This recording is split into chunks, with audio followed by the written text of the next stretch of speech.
This is your daily dose of all things royal. Welcome back, my gorgeous, good-looking friends. Sorry that I've been away for a couple days. I've spent some time reflecting on everything we've endured these past 6 years. While so many remain still asleep or simply refuse to acknowledge the reality that Western civilization is being deliberately dismantled by the globalist elite who think they know what's best for the rest of the population. I think at this point, anger and frustration continues to grow over the complete lack of accountability for the harm that has been done to humanity. Look at the trash that was allowed to marry into the royal family, and the snakes who rose to fame out of nowhere. I think we all share responsibility for letting such narcissistic psychopaths seize real power because we simply were not paying attention. What has happened over the last 10 years is that the West became too distracted. Many Americans took for granted this extraordinary system we inherited from our forefathers. Corruption, greed, celebrity, and ego filled the vacuum. And the erosion of the West accelerated through a deliberate push into globalism, ramped up under Obama. And how they used to justify it was all of these manufactured crises. Like right now, Europe is on fire. At the same time, they have this invasion happening in Spain. Is any of that organic? No. Have you ever tried to organize something in life, an event, a party, a gathering? Maybe something even as small as a party bus, bachelor party. You ever tried to organize something like that? It's actually kind of hard. You know, there's a process, and it takes a lot of commitment, money, communication. And so you have to ask, who organized the invasion of Spain? Who funded it? Who organized it? And who ran it? That did not just happen randomly.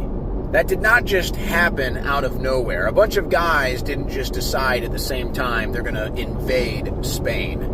So who organized it, who funded it, and who ran the operation? Now we know that's exactly what happened at the United States southern border for 4 years of Joe Biden. 20 million people coming into the country.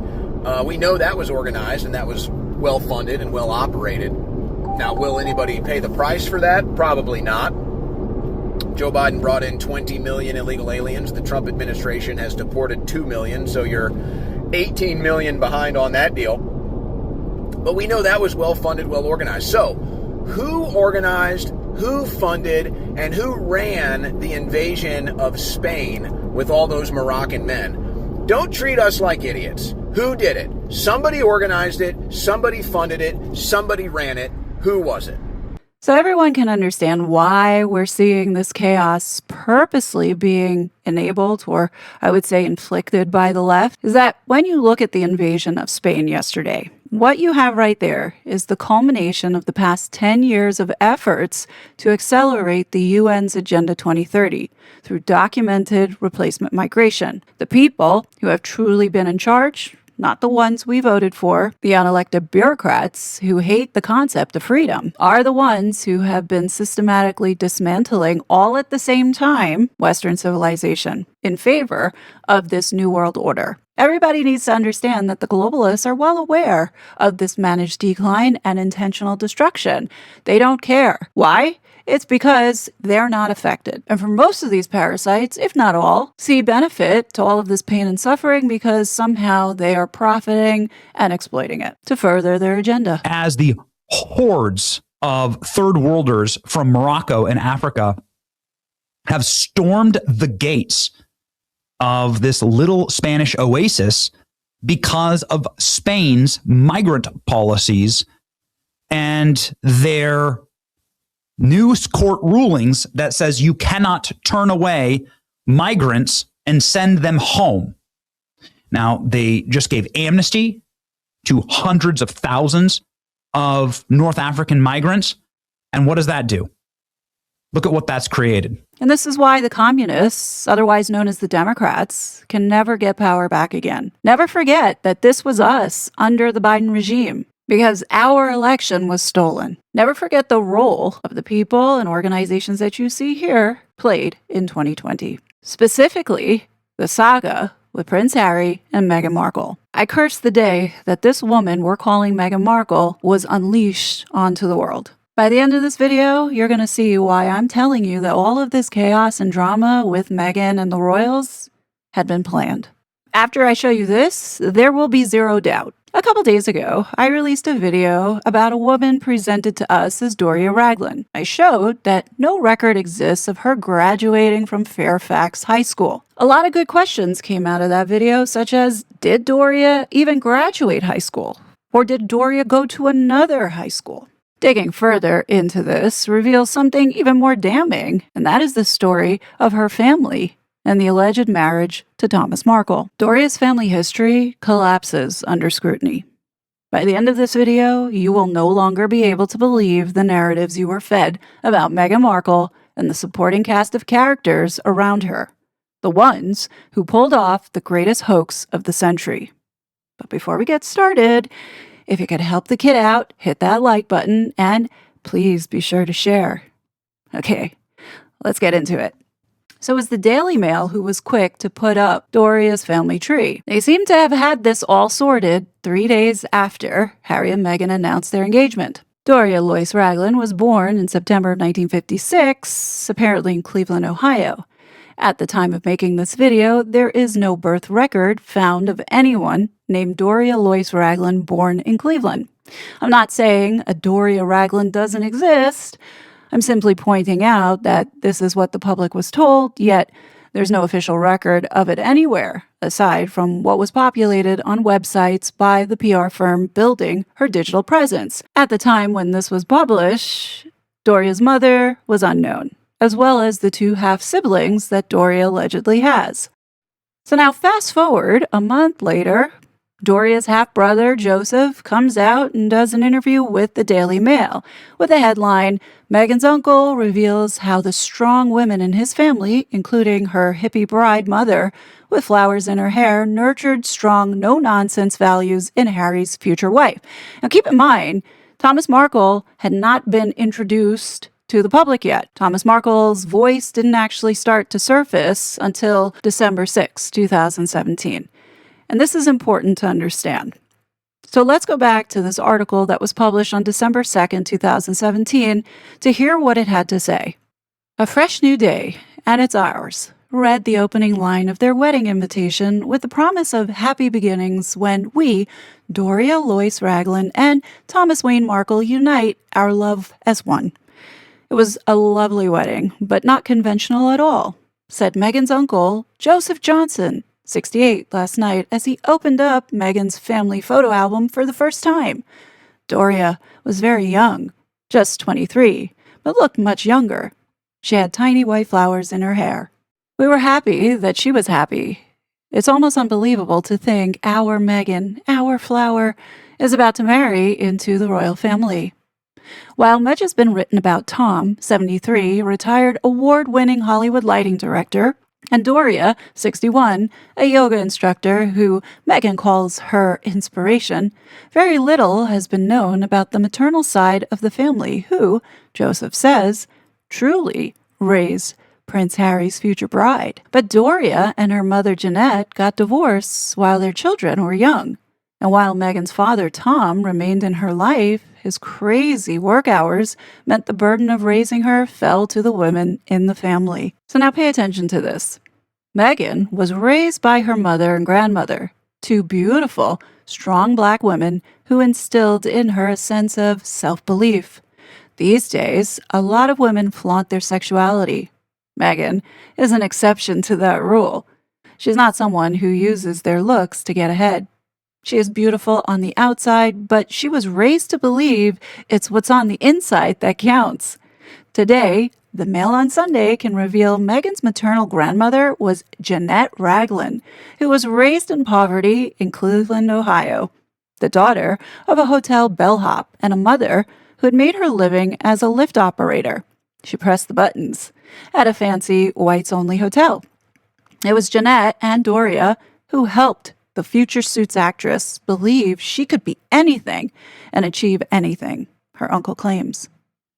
And we can reveal that the family suffered appalling racism, once being hounded out of a Texan town at night in the middle of a snowstorm.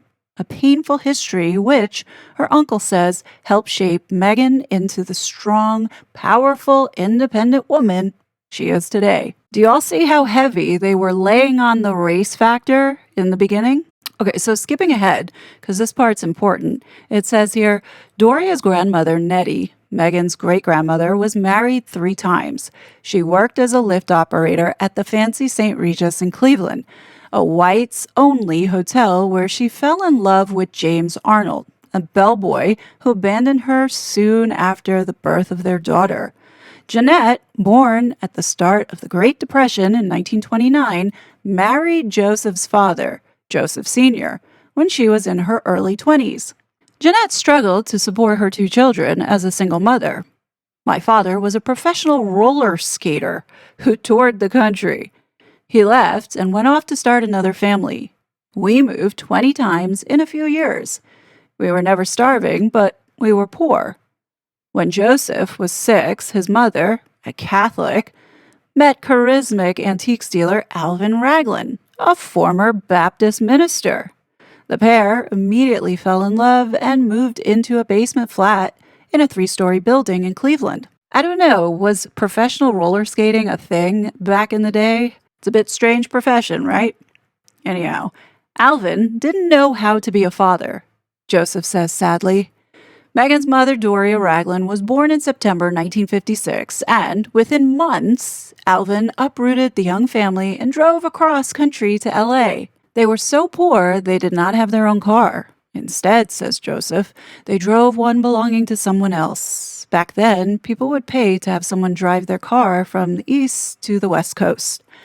It was a grand adventure which came to a grinding halt amid shocking bigotry in Texas. We arrived in a small town in the middle of the night in a blizzard. We were cold and hungry, but no one would give us a room. We wanted food and shelter, but we were turned away because of the color of our skin. It was the first time I had experienced racism. I was young, but I remember one guy pointing off into the snow saying, "The highway is that way. Get going. You're not welcome here." Though Joseph and Sandra are technically the half-siblings of Doria, they consider themselves united, equally loved. Doria's father, Alvin, divorced Jeanette shortly after they arrived in LA. He later worked as an antiques dealer running a store called Twas New and worked Sundays at a stall at a flea market. We were raised together. There was an age difference with Doria. She was the youngest, but, like Meghan, she's whip smart and always wanted more out of life, says Joseph. Alvin would later die of a head injury after tripping over his dog's leash. While Joseph and his sister went to a school in a predominantly black area of LA, Doria went to Fairfax High, a mostly white Jewish school which, under U.S. laws of desegregation, began busing in black pupils from the poor parts of city in the early 1970s. Doria prided herself on her hair, a big, beautiful afro. After school, she worked as a travel agent. She did that to get reduced-price trips, and as a clothing designer, making her own creations for her company A Change of Address. She also ran an import business for a while, bringing in incense from the Far East. Remember, this was in the very beginning. This was a time when nobody was paying attention to anything. Now, I'm not going to go into the rest of this article. It just talks about how Doria and Tom met and the day that they got married, Joseph being there, and his son was like the ring bearer. The point of doing that is to show you the family tree on Doria's side, and that Doria has these 2 half-siblings.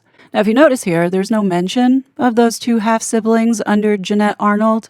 Now, at this point in 2017, we know nothing about Doria's half-sister, Sandra.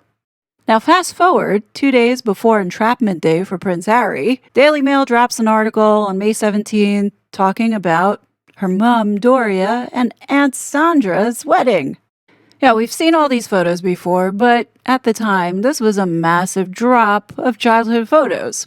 Now, many of you might remember that I did a series called The Biggest Fraud Alive, and I suspected that a lot of these photos, looking at them closer, had been manipulated. And I still believe that, even more so today with the additional evidence that is now being uncovered. When it comes to Doria's half-siblings, it was reported that Joseph Johnson had passed away in 2021, with Meghan not even calling to give her condolences. Now, it's interesting that the Mirror reported this, talking about Meghan, but doesn't mention anything about Doria. What about Doria? Didn't Doria go to be by the family side when he passed away? I mean, he was her half-brother. Yeah, and the same thing with Sandra. Nobody knows or have heard anything about this other sibling. Kind of falls to the wayside like the other characters, such as Uncle Mike, the Dooley brothers, Tracy Dooley. But there were a lot of people that came into this picture and then never to be spoken about again. Right? In all the family trees that are made for Doria Ragland, there is no mention of these two half-siblings that Jeanette Forshey had from a previous marriage. It doesn't even say here Doria Ragland has two half-siblings. So you see here, when you look at the family tree of Jeanette Johnson, formerly Forshey, it only mentions Doria Ragland. Doesn't talk about these two other children that she allegedly had. Yeah, when you look at Alvin's family tree and his children, it says father of Doria Ragland and private son, which is Alvin Joffrey Ragland, seen here with his mother, Ava Burrows. Now, on the same day that all those childhood photos dropped 2 days before Entrapment Day, the story about Doria's father and how he passed away was also published. The story goes that Alvin was found unconscious outside the olive green home where Meghan's mother Doria lives in the View Park, Windsor Hills suburbs of LA, also known as the Black Beverly Hills.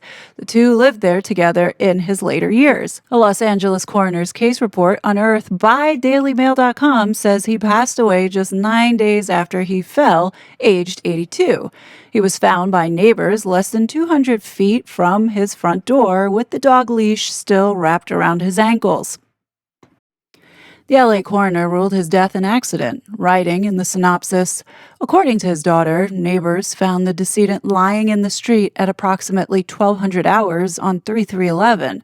The decedent had apparently been walking his dog when he tripped, and the leash was found wrapped around one of his ankles.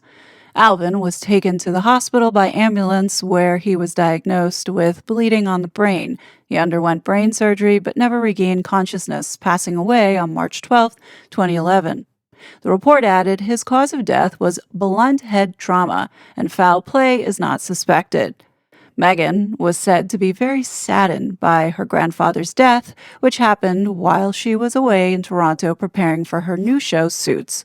Now, over the years, there has been a lot of controversy and discussion about this death because things just don't seem to be adding up. Like right off the bat, the article is saying that they saw this coroner's report. So why not share the report? Like, how did you end up seeing it? Secondly, what happened to the dog? If Alvin fell with the leash around his ankles, that would mean the dog was still attached to the leash. Am I right? So where did the dog go? Given that he was 200 feet from the door, the dog would have been on a leash by then. And I would think if he fell and the dog was there, it would be barking like mad. Of course, like everything else with Meghan Markle, nothing adds up. So, why would this be any different? There's been speculation that there was foul play involved and that Doria might have had something to do with it. There's no evidence supporting any of that. So the question becomes, what's real and what's not? Because there seems to be a lot of holes and a lot of gaps, no evidence around the half-siblings, and then the mysterious death of Alvin and how Doria ended up with this house. So the only source of truth that we're really going to get here is looking at the actual documents pertaining to this house and how Doria really came to own it. So I think the better question is, how did Alvin get his hands on this house? There's a backstory to this. This house was owned by Alvin's aunt. Her name was Lily Evans. She was the sister of Steve Ragland, who was the father of Alvin. So apparently Lily was successful. She became vice president and director of a realty firm in the city, and she was later included in Who's Who among African Americans. Now for this property, I'm not exactly sure when Lily passed away, but it shows that in 2009, the ownership changed to her name from William Evans, assuming that was her husband. I can't really tell because some reports are saying Lily passed away in 2004. So then the question becomes, how is it that this transferred over in 2009? Could this be the time when it was transferred over to Alvin? I don't know. It's on record that he was living there since 1993 up until he died. It is possible that maybe this was one of the properties that his aunt had owned and he was renting, and then when she passed away, she willed it to him, which I think is what happened here. So now when Alvin passed away, apparently there was no will. So the question is, how did Doria get her hands on it? So prior to Alvin's death, he went ahead and obtained a reverse mortgage. For those that don't know what a reverse mortgage is, it says here is a special home loan for people age 62 or older that lets them turn part of their home equity into cash without making monthly mortgage payments. Instead of the borrower paying the lender each month, the lender pays the borrower. No monthly payments. You don't have to pay back the loan month to month. Growing balance, interest, and fees add up over time. So what you owe goes up and the home equity goes down. Getting funds can get money as a single lump sum, regular monthly payments, or a line of credit. And when it's due, the loan must be paid back when you sell the home, move out permanently, or pass away. So what Doria and Alvin Joffrey did was they went ahead and paid off the debt on this house. They had 1 year in order to give back the money to the lender. It says here, before his death, Alvin Raglan obtained a reverse mortgage from Security One Lending on his residence, real property located at 5127 Angeles Vista, Los Angeles, California, 90043. The reverse mortgage agreement allows a family member to pay off the obligation and keep the real property if the obligation is satisfied within a year of the original debtor's passing. In this matter, that date is March 12, 2012. If the obligation is not satisfied by March 12, 2012, the house will be foreclosed upon by the lender. The only asset of the estate is said real property, which is a family home that the decedent inherited from his aunt. Decedent heirs, his daughter and son, would very much like to satisfy the reverse mortgage, pay off the debts of the estate, and keep the real property in the family. However, in order to do this, the lender is requiring the court order be recorded in advance of loan funds being released. Time is of the essence. So this process to pay off this debt started a year prior, back in May of 2011, literally 2 months after Alvin passed away. As you can see here, Doria and her half-sibling, Alvin Joffrey Raglan, are listed on this document with their ages. So at the time, Doria was 54 and Alvin was 26. So now here's the good thing about this court document. It verifies for us that Doria Raglan is who she says she is, and that she is how old she is, as well as who her family is when it comes to her dad's side. Now, according to that Daily Mail article, they had indicated that Doria was living with her father, but I don't think that that's the case because on this document, she has a different address. It's not the address of the home that she is taking over.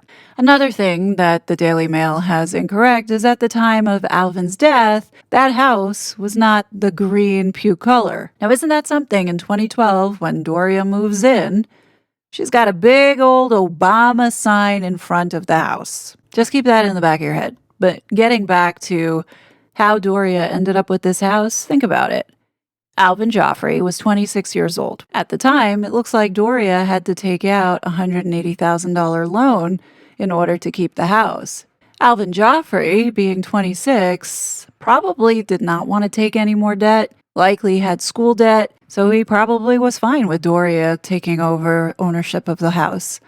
Then the following year, Doria took out a bigger loan from a regular mortgage lender, Pacific Union Financial, and it looks like that would have been part of paying off the earlier $180,000, giving her some additional cash left over. Who knows? Maybe she gave Alvin Joffrey some cash.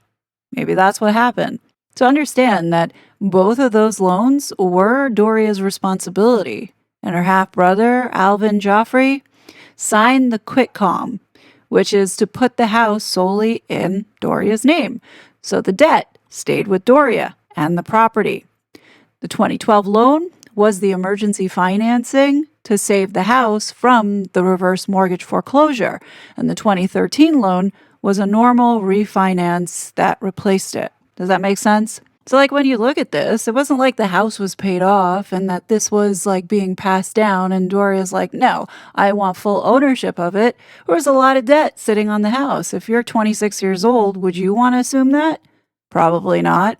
So that's what happened. And I'm going to step out on a limb here and say that the story that was told in the Daily Mail was completely fabricated. I don't believe that Alvin passed away in that manner. And all of these stories that they told us have been lies. Now, when I was going through all of the records pertaining to this property, there was one name that was consistently tied to Doria's family and this property. And that name is Sandra Lyons Rowe. You see, what's really strange about this is Sandra's address having just a difference in numbers. So instead of 5127 Angeles Vista Boulevard, I'm seeing it in places where it says 5172 Angeles Vista Boulevard.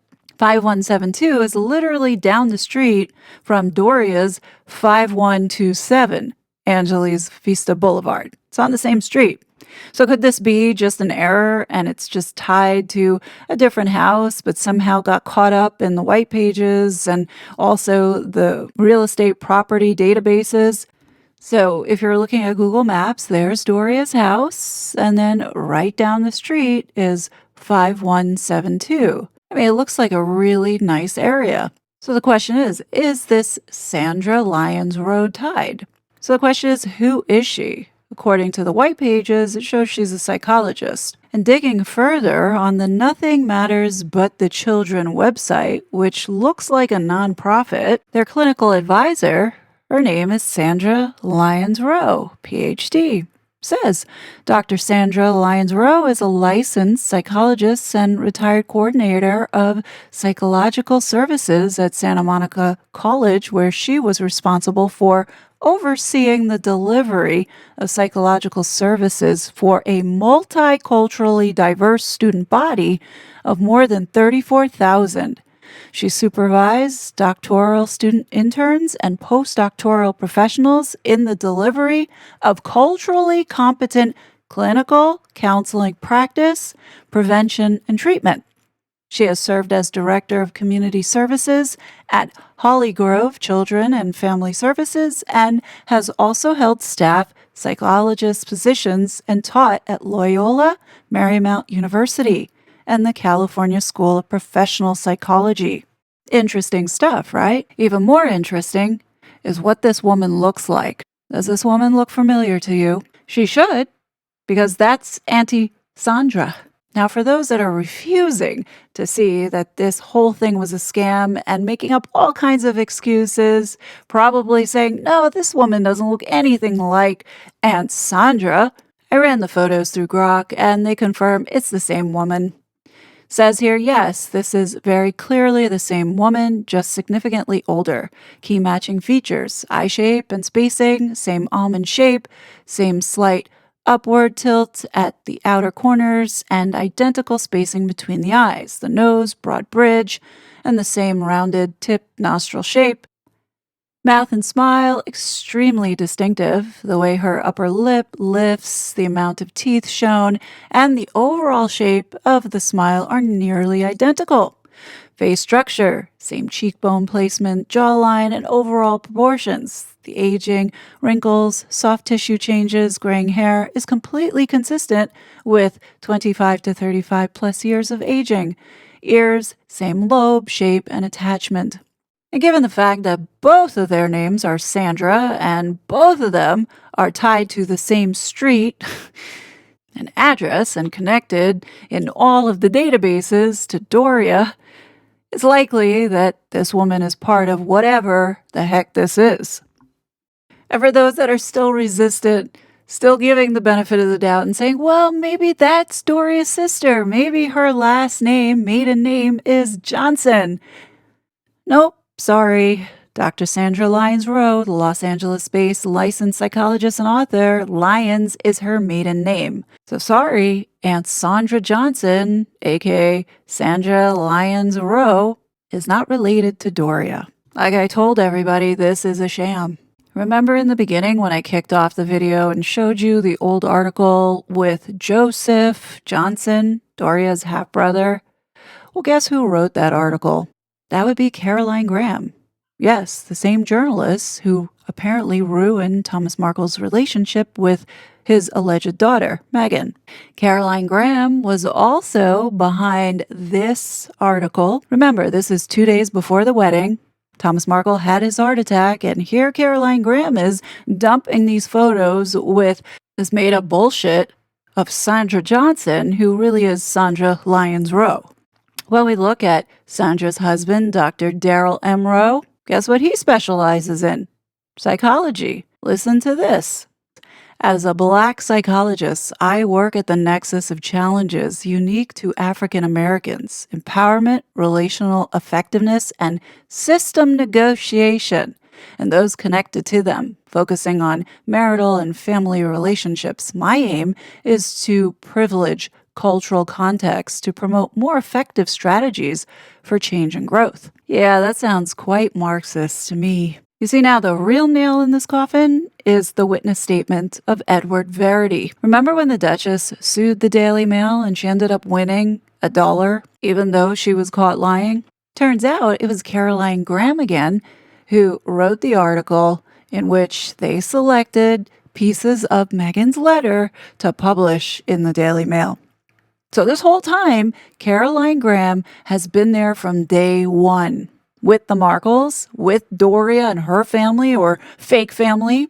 How can you all not see that this is a psychological operation? Especially when you're dealing with all of these people who are psychologists or there to subvert this country with all of this chaos that they deliberately put out there into the media. And who do you think gave all of these photos and photoshopped all of it? These are the very same people who are claiming that they're victims, right? Doria's side of the house, Thomas Markle and his side of the house, they all were working together. And here you have Caroline Graham involved with all of this chaos from both sides of the house. So she definitely knows what is really going on here. Think about how much shit she's put out into the public space. All these made-up stories that were literally given to her. Think about how many people believe these stories. You got the story about the half-brothers and sisters and the story of racism going to Texas and, being told to get out. Get the fuck out of here, Caroline. When you reflect back and you think about the drama that all of them caused to put on this show of Thomas Markle having this heart attack because he was exposed for staging these paparazzi photos. Meanwhile, he facilitated this with Caroline Graham, who published those photos and then has the nerve to then bitch and moan about, how the media was so terrible to him when he was working with it. This whole thing is a lie. And when you go back and you look at the videos that I've done in the past, showing you how these photos were photoshopped, especially this wedding one where Doria's knuckle is like ballooning out, look closer at it. You'll see they all lied. And don't think that the palace and the royal family didn't know. There's no way they couldn't have known. With all the intelligence and access to resources, they would have known all of these characters and what they were about. And they didn't do anything because they knew that it wasn't about the institution. This was about undermining the United States. All of these people lied, especially in court. Those court cases, especially with Meghan suing Daily Mail over Thomas publishing the letter, the blatant lies. And you're probably saying, well, why would they do that? Because they're Marxists. See, Marxists don't believe in this capitalist system. So you think they're going to tell the truth and abide by the rules? No, they lied. I hate to say it, but Doria really is the only one who you can verify who she really is. Everybody else, you can't do that with. You have Samantha Markle, Yvonne Markle, Samantha Grant. I mean, how many names does she have? That's not normal. Seriously, think about how many times things contradicted each other or just didn't make any kind of sense or was just so chaotic and confusing. It was all by design. All of this was a lie. And when you look and you try to find the divorce papers of Doria and Thomas Markle, nowhere to be found. Sure, there's a marriage certificate out there, but who's to say that that's not faked? Right? At this point, you can't believe anything that is being said here. But just know that this was definitely manipulation. We don't have the real story. And I'll tell you this right now. I don't believe that Doria was in jail. I think Doria was just normal. And I think all of these little stories that were planted were purposely designed to have us see Doria in a certain way. Remember, this is all psychological.